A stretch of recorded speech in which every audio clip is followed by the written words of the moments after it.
it's coming along reasonably well now, I think.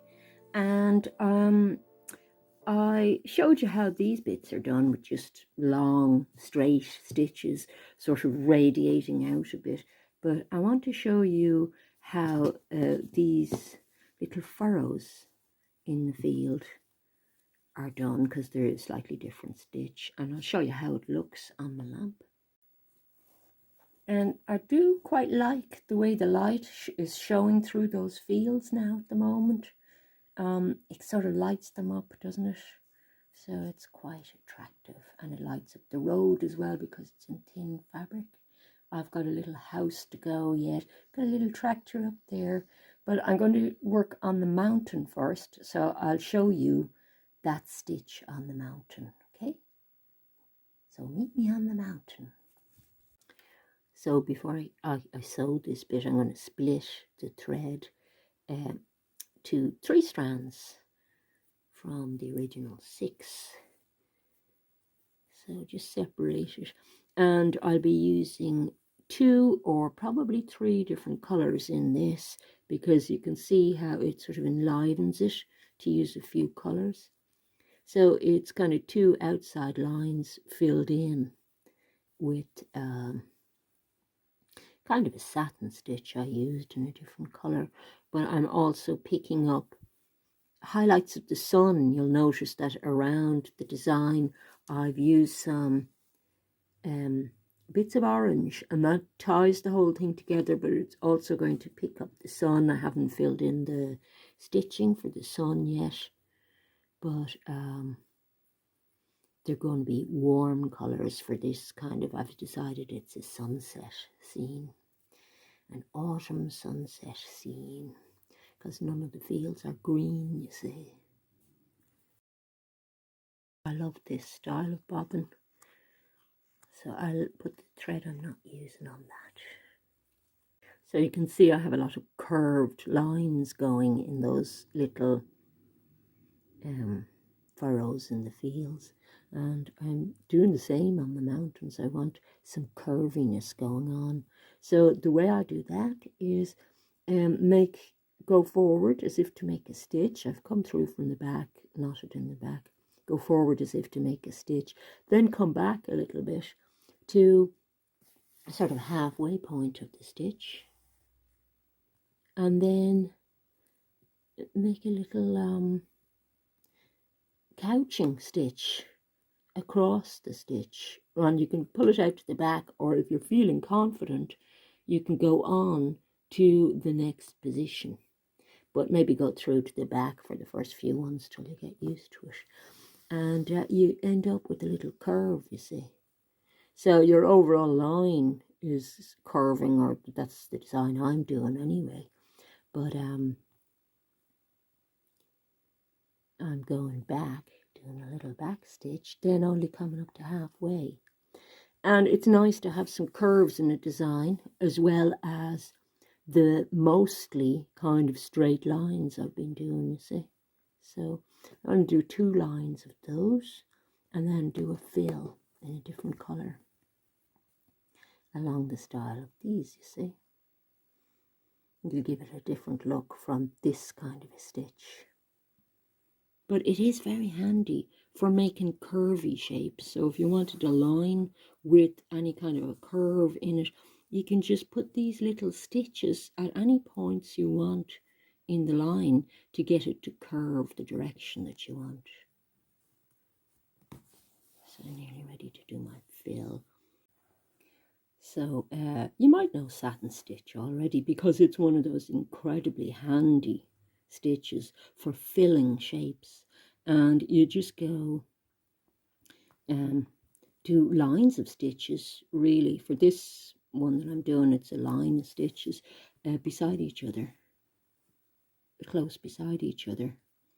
And when I get to the end of a line, I'm going to just go further to make a stitch more or less the same shape further along.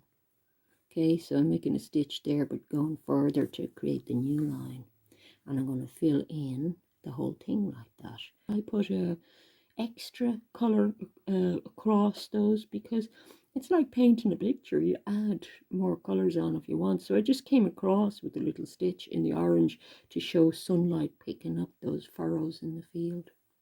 So I'll show you what this mountain looks like when I'm finished doing all my furrows with filled in satin stitch. I've done my hills, and I'm now going to work on pair little wheels for my tractor. I have 5 little spokes for each wheel to start with, and I've come up through the back. It's a different color thread, but it doesn't have to be. And I'm doing a woven wheel. So a woven wheel stitch is going under and over all the way around, or over and under, but it alternates, you see, until your spokes of your wheel get filled up. I have a thread there that's kind of sticking under another thread. So it's over, under,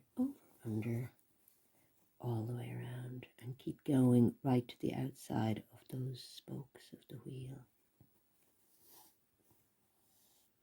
It's an easy stitch.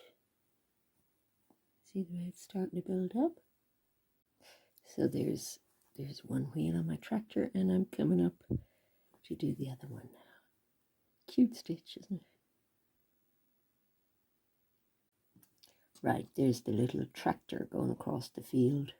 I'm going to do a little bit of work on the sky and then work my way across to the sun. I'm doing a very simple running stitch in the sky, but I'm using 2 strands of thread, and that running stitch will still show up a little bit against the light, but it'll show up as just a line.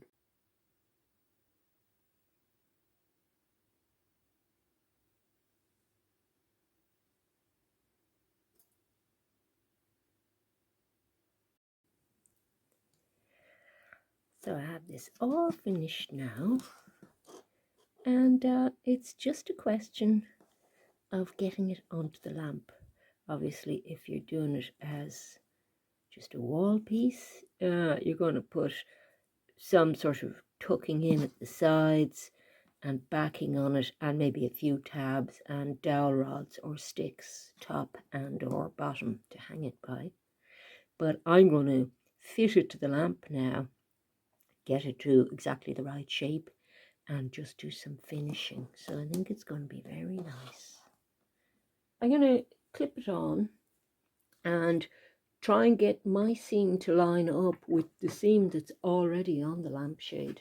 And those clips will hold it on while I do extra bits to it. Okay, I have it cut and pinned, but I want to show you that I haven't cut it straight because I'm trying to soften up that seam.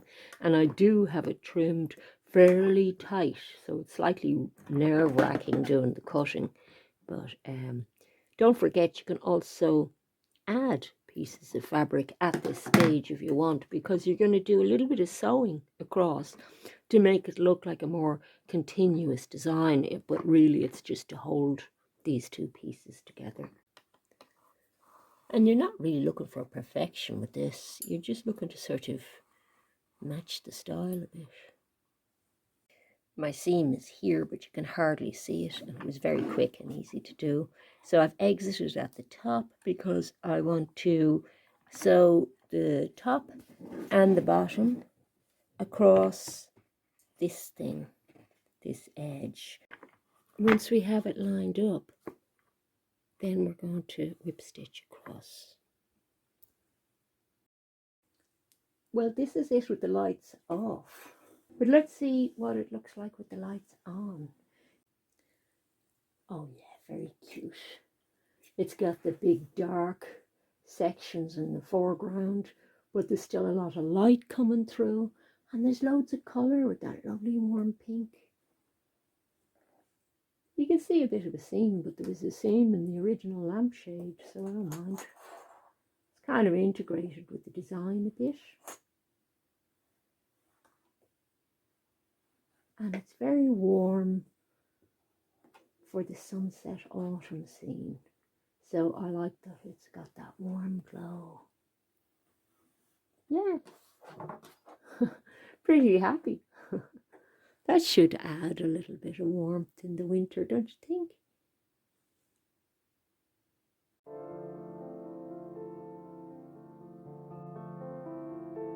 Thanks for joining me.